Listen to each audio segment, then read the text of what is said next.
25장. 아브라함이 다시 아내를 맞아 들였는데 그의 이름은 그두라이다. 그와 아브라함 사이에서 시므란과 욕산과 무단과 미디안과 이스박과 수아가 태어났다. 욕산은 스바와 드단을 낳았다.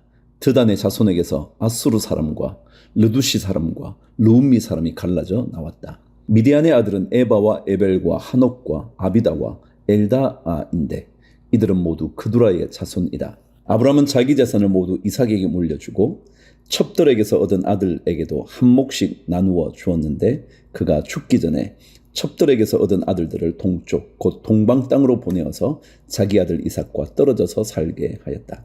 아브라함이 누린 횟수는 모두 175해이다.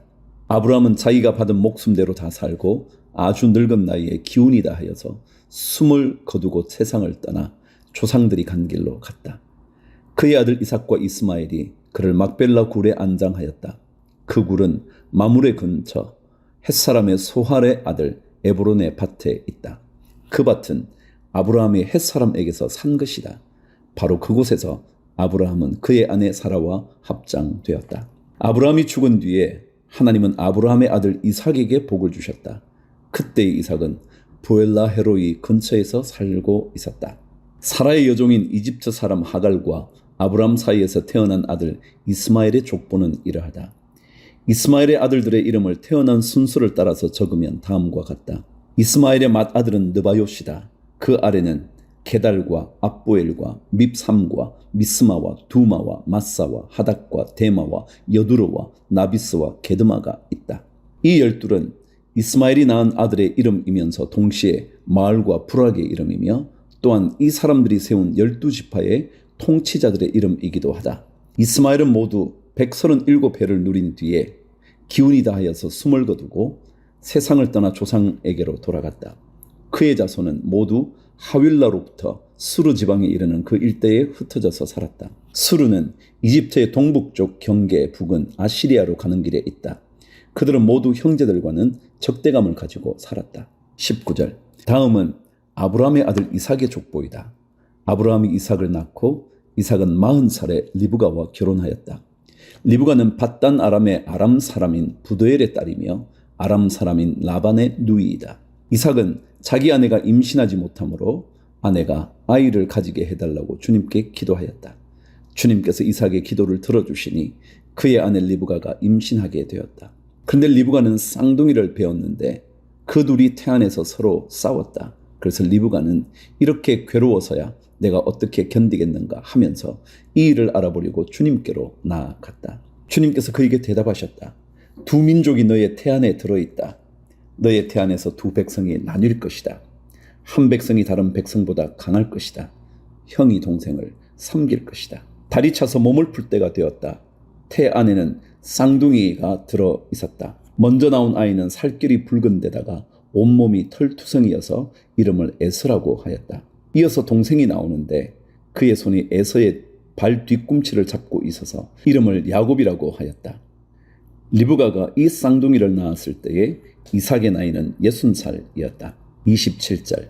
두 아이가 자라 에서는 날쌘 사냥꾼이 되어서 들에서 살고 야곱은 성격이 차분한 사람이 되어서 주로 집에서 살았다. 이삭은 에서가 사냥해 온 고기에 맛을 들이더니 에서를 사랑하였고 리브가는 야곱을 사랑하였다. 한 번은 야곱이 죽을 끓이고 있는데 에서가 흙이 진 채 들에서 돌아와서 야곱에게 말하였다. 그 붉은 죽을 좀 빨리 먹자. 배가 고파 죽겠다. 에서가 붉은 죽을 먹고 싶어 하였다고 해서 에서를 에돔이라고도 한다. 야곱이 대답하였다. 형은 먼저 형이 가진 맏아들의 권리를 나에게 파시오. 에서가 말하였다. 이것 봐라. 나는 지금 죽을 지경이다. 지금 나에게 맏아들의 권리가 뭐 그리 대단한 거냐. 야곱이 말하였다. 나에게 맹세부터 하시오. 그러자 에서가 야곱에게 맏아들의 권리를 판다고 맹세하였다. 야곱이 빵과 팥죽 얼마를 에서에게 주니 에서가 먹고 마시고 일어나서 나갔다.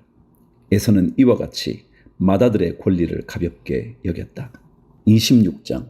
일찍이 아브라함 때에 그 땅에 흉년이 든 적이 있는데 이삭 때에도 그 땅에 흉년이 들어서 이삭이 그랄의 블레셋 왕 아비멜렉에게로 갔다. 주님께서 이삭에게 나타나셔서 말씀하셨다. 이집트로 가지 말아라. 내가 너에게 살라고 한 이 땅에서 살아라. 내가 이 땅에서 살아야 내가 너를 보살피고 너에게 복을 주겠다. 이 모든 땅을 내가 너와 너의 자손에게 주겠다. 내가 너의 아버지 아브라함에게 맹세한 약속을 이루어서 너의 자손이 하늘의 별처럼 많아지게 하고 그들에게 이 땅을 다 주겠다. 이 세상 모든 민족이 내 씨의 덕을 입어서 복을 받게 하겠다. 이것은 아브라함이 나의 말에 순종하고 나의 명령과 나의 계명과 나의 율례와 나의 법도를 잘 지켰기 때문이다. 그래서 이삭은 그랄에 그대로 머물러 있었다. 그곳 사람들이 이삭의 아내를 보고서 그에게 물었다. 그 여인이 누구요? 이삭이 대답하였다. 그는 나의 누이요. 이삭은 그는 나의 아내요 하고 말하기가 무서웠다. 이삭은 리브가가 예쁜 여자이므로 그곳 사람들이 리브가를 빼앗으려고 자기를 죽일지도 모른다고 생각하였기 때문이다.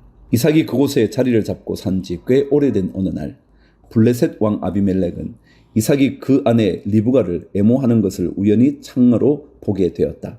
아비멜렉은 이삭을 불러들여서 나무랐다. 그는 틀림없이 당신의 아내인데 어쩌려고 당신은 그를 누이라고 말하였소? 이삭이 대답하였다. 저 여자 때문에 제가 혹시 목숨을 잃을지도 모른다고 생각하였기 때문입니다. 아비멜렉이 말하였다. 어쩌려고 당신이 우리에게 이렇게 하였소? 하마터면 나의 백성 가운데서 누구인가가 당신의 아내를 건드릴 뻔하지 않았소. 괜히 당신 때문에 우리가 죄인이 될 뻔하였소. 아비멜렉은 모든 백성에게 경고를 내렸다. 이 남자와 그 아내를 건드리는 사람은 사형을 받을 것이다. 12절 이삭이 그 땅에서 농사를 지어서 그 해에 100배의 수확을 거두어 드렸다. 주님께서 그에게 복을 주셨기 때문이다. 그는 부자가 되었다. 재산이 점점 늘어서 아주 부유하게 되었다. 그가 양떼와 소떼, 남종과 여종을 많이 거느리게 되니 블레셋 사람들이 그를 시기하기 시작하였다. 그래서 그들은 이삭의 아버지 아브라함 때에 아브라함의 종들이 판 모든 우물을 막고 흙으로 메워버렸다. 아비멜렉이 이삭에게 말하였다. 우리에게서 떠나가시오. 이제 당신은 우리보다 훨씬 강하오. 이삭은 그곳을 떠나서 그랄 평원에다가 장막을 치고서 거기에 자리를 잡고 살았다. 이삭은 자기 아버지 아브라함 때에 팠던 우물들을 다시 팠다. 이 우물들은 아브라함이 죽자 블레셋 사람들이 메워버린 것들이다. 이삭은 그 우물들을 그의 아버지 아브라함이 부르던 이름 그대로 불렀다. 이삭의 종들이 그랄 평원에서 우물을 파다가 물이 솟아나는 샘 줄기를 찾아냈다. 샘이 터지는 바람에 그랄 지방 목자들이 그 샘 줄기를 자기들의 것이라고 주장하면서 이삭의 목자들과 다투었다. 우물을 두고서 다투었다고 해서 이삭은 이 우물을 에색이라고 불렀다. 이삭의 종들이 또 다른 우물을 팠는데 그랄 지방 목자들이 또 시비를 걸었다. 그래서 이삭은 그 우물 이름을 신나라고 하였다. 이삭이 거기에서 옮겨서 또 다른 우물을 팠는데 그땐 아무도 시비를 걸지 않았다. 그래서 그는 이제 주님께서 우리가 살 곳을 넓히셨으니 여기에서 우리가 번성하게 되었다 하면서 그 우물 이름을 르호봇이라고 하였다. 이삭은 거기에서 부엘세바로 갔다. 그날 밤에 주님께서 그에게 나타나셔서 말씀하셨다. 나는 너의 아버지 아브라함을 보살펴준 하나님이다. 내가 너와 함께 있으니 두려워하지 말아라. 내가 나의 종 아브라함을 보아서 너에게 복을 주고 너의 자손의 수를 불어나게 하겠다. 이삭이 그곳에 제단을 쌓고 주님의 이름을 부르며 예배하였다. 그는 거기에 장막을 치고 그의 종들은 거기에서도 우물을 팠다. 26절 아비멜렉이 친구 아호삭과 군사령관 비고를 데리고 그랄에서 이삭에게로 왔다. 이삭이 그들에게 물었다. 당신들이 나를 미워하여 이렇게 쫓아내고서 무슨 일로 나에게 왔습니까? 그들이 대답하였다. 우리는 주님께서 당신과 함께 계심을 똑똑히 보았습니다. 그래서 우리는 우리와 당신 사이에 평화 조약을 맺어야 하겠다고 생각합니다. 이제 우리와 당신 사이에 언약을 맺읍시다. 우리가 당신을 건드리지 않고 당신을 잘 대하여 당신을 평안히 가게 한 것처럼 당신도 우리를 해롭게 하지 마십시오. 당신은 분명히 주님께 복을 받은 사람입니다. 이삭은 그들을 맞아서 잔치를 베풀고 그들과 함께 먹고 마셨다. 그들은 다음 날 아침에 일찍 일어나서 서로 맹세하였으며 그런 다음에 이삭이 그들을 보내니 그들이 평안한 마음으로 돌아갔다. 그날 이삭의 종들이 와서 그들이 판 우물에서 물이 터져 나왔다고 보고하였다. 이삭이 그 우물을 세바라고 부르니 사람들은 오늘날까지 그 우물이 있는 성읍을 부엘세바라고 한다. 에서는 40살이 되는 해에 햇사람 부에리의 딸 유딕과 햇사람 엘론의 딸 바스맛을 아내로 맞았다. 이 두 여자가 나중에 이삭과 리브가의 근심거리가 된다. 27장. 이삭이 늙어서 눈이 어두워 잘 볼 수 없게 된 어느 날 맏아들 에서를 불렀다. 나의 아들아. 에서가 대답하였다. 예, 제가 여기에 있습니다. 이삭이 말하였다. 얘야 보아라. 너의 아버지가 이제는 늙어서 언제 죽을지 모르겠구나. 그러니 이제 너는 나를 생각해서 사냥할 때에 쓰는 기구들, 곧 화살통과 활을 메고 들로 나가서 사냥을 해다가 내가 좋아하는 별미를 만들어서 나에게 가져오느라. 내가 그것을 먹고 죽기 전에 너에게 마음껏 축복하겠다. 이삭이 자기 아들 에서에게 이렇게 말하는 것을 리브가가 엿들었다. 에서가 무엇인가를 잡아오리고 들로 사냥을 나가자 리브가는 아들 야곱에게 말하였다. 얘야, 나 좀 보자. 너의 아버지가 너의 형에게 하는 말을 내가 들었다. 사냥을 해다가 별미를 만들어서 아버지께 가져오라고 하시면서 그것을 잡수시고 돌아가시기 전에 주님 앞에서 너의 형에게 축복하겠다고 하시더라. 그러니 얘야, 너의 어머니가 하는 말을 잘 듣고 시키는 대로 하여라. 염소가 있는 데로 가서 어린 것으로 통통한 놈 2마리만 나에게 끌고 오느라. 너의 아버지가 어떤 것을 좋아하시는지 내가 잘 아니까 아버지가 잡수실 별미를 만들어 줄 터이니 너는 그것을 아버지께 가져다 드려라. 그러면 아버지가 그것을 잡수시고서 돌아가시기 전에 너에게 축복하여 주실 것이다. 야곱이 어머니 리브가에게 말하였다. 형 에서는 털이 많은 사람이고 나는 이렇게 피부가 매끈한 사람인데 아버지께서 만져보시면 어떻게 되겠습니까? 아버지를 속인 죄로 축복은커녕 오히려 저주를 받을 것이 아닙니까? 어머니가 아들에게 말하였다. 아들아, 저주는 이 어미가 받으마. 내가 시키는 대로 하여라. 가서 2마리를 끌고 오느라. 그가 가서 2마리를 붙잡아서 어머니에게로 끌고 오니 그의 어머니가 그것으로 아버지의 입맛에 맞게 별미를 만들었다. 그런 다음에 리브가는 자기가 집에 잘 간직하여 둔 맏아들 에서의 옷 가운데 가장 좋은 것을 꺼내어 작은 아들 야곱에게 입혔다. 리브가는 염소 새끼 가죽을 야곱의 매끈한 손과 목덜미에 둘러주고 나서 자기가 마련한 별미와 빵을 아들 야곱에게 들려주었다. 18절. 야곱이 아버지에게 가서 아버지 하고 불렀다. 그러자 이삭이 나 여기 있다 아들아. 너는 누구냐? 하고 물었다. 야곱이 아버지에게 말하였다. 저는 아버지의 맏아들 에서입니다. 아버지께서 말씀하신 그대로 하였습니다. 이제 일어나 앉으셔서 제가 사냥하여 온 고기를 잡수시고 저에게 마음껏 축복하여 주시기 바랍니다. 이삭이 아들에게 물었다. 얘야, 어떻게 그렇게 빨리 사냥거리를 찾았느냐? 야곱이 대답하였다. 아버지께서 섬기시는 주 하나님이 일이 잘 되게 저를 도와주셨습니다. 이삭이 야곱에게 말하였다. 얘야, 내가 너를 좀 만져볼 수 있게 이리 가까이 오느라. 내가 정말로 나의 아들 에서인지 좀 알아보아야겠다. 야곱이 아버지 이삭에게 가까이 가니 이삭이 아들을 만져보고서 중얼거렸다. 목소리는 야곱의 목소리인데 손은 에서의 손이로구나.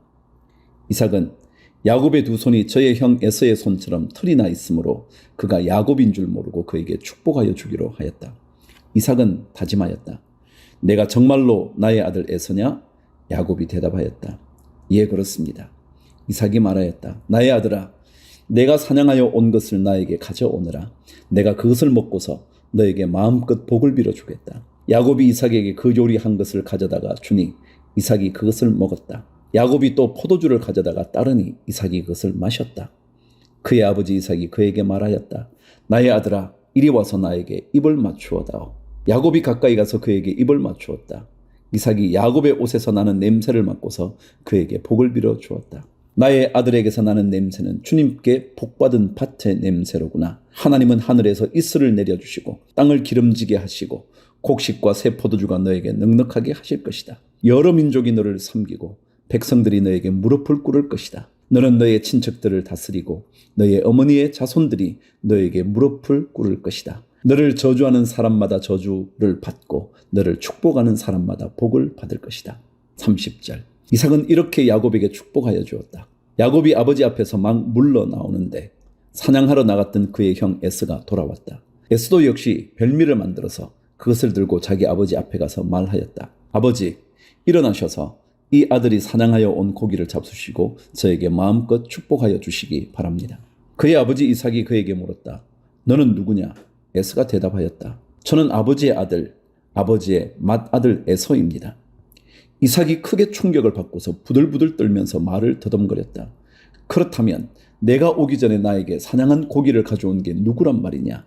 내가 오기 전에 내가 그것을 이미 다 먹고 그에게 축복하였으니 바로 그가 복을 받을 것이다. 아버지의 말을 들은 에서는 소리치며 울면서 아버지에게 애원하였다. 저에게 축복하여 주십시오. 아버지, 저에게도 똑같이 복을 빌어 주십시오. 그러나 이삭이 말하였다. 너의 동생이 와서 나를 속이고 내가 받을 복을 가로챘구나. 에서가 말하였다. 그 녀석의 이름이 왜 야곱인지 이제야 알 것 같습니다. 그 녀석이 이번까지 2번이나 저를 속였습니다. 지난번에는 맏아들의 권리를 저에게서 빼앗았고 이번에는 제가 받을 복까지 빼앗아 갔습니다. 에서가 아버지에게 물었다. 저에게 주실 복을 하나도 남겨두지 않으셨습니까? 이삭이 에서에게 대답하였다. 나는 그가 너를 다스리도록 하였고 그의 모든 친척을 그에게 종으로 주었고 곡식과 새 포도주가 그에게서 떨어지지 않도록 하였다. 그러니 나의 아들아, 내가 너에게 무엇을 해줄 수 있겠느냐? 에서가 그의 아버지에게 말하였다. 아버지께서 비실 수 있는 복이 어디 그 하나뿐입니까? 저에게도 복을 빌어 주십시오, 아버지. 이 말을 하면서 에서는 큰 소리로 울었다. 그의 아버지 이삭이 그에게 대답하였다. 내가 살 곳은 땅이 기름지지 않고 하늘에서 이슬도 내리지 않는 곳이다. 너는 칼을 의지하고 살 것이며 너의 아우를 섬길 것이다. 그러나 에서 힘을 기르면 너는 그가 내 목에 씌운 멍에를 부술 것이다. 에서는 아버지에게서 받을 축복을 야곱에게 빼앗긴 것 때문에 야곱에게 원한이 깊어갔다. 그는 혼자서 아버지를 곡할 날이 멀지 않았으니 그때가 되면 동생 야곱을 죽이겠다 하고 마음을 먹었다. 리브가는 맏아들 에서가 하고 다니는 말을 전해 듣고는 작은 아들을 불러다 놓고서 말하였다. 너의 형 에서가 너를 죽여서 한을 풀려고 한다. 그러니 나의 아들아, 내가 시키는 대로 하여라. 이제 곧 하란에 계시는 라반 외삼촌에게로 가거라. 내 형의 분노가 풀릴 때까지 너는 얼마 동안 외삼촌 집에 머물러라. 내 형의 분노가 풀리고 내가 형에게 한 일을 너의 형이 잊으면 그 길을 떠나서 돌아오라고 전가를 보내마. 내가 어찌 하루에 자식 둘을 다 잃겠느냐. 리브가가 이삭에게 말하였다. 나는 헷 사람의 딸들 때문에 사는 게 아주 넌더리가 납니다. 야곱이 이 땅에 사는 사람들의 딸들, 곧 헷 사람의 딸들 가운데서 아내를 맞아 들인다고 하면 내가 살아 있다고는 하지만 나에게 무슨 사는 재미가 있겠습니까?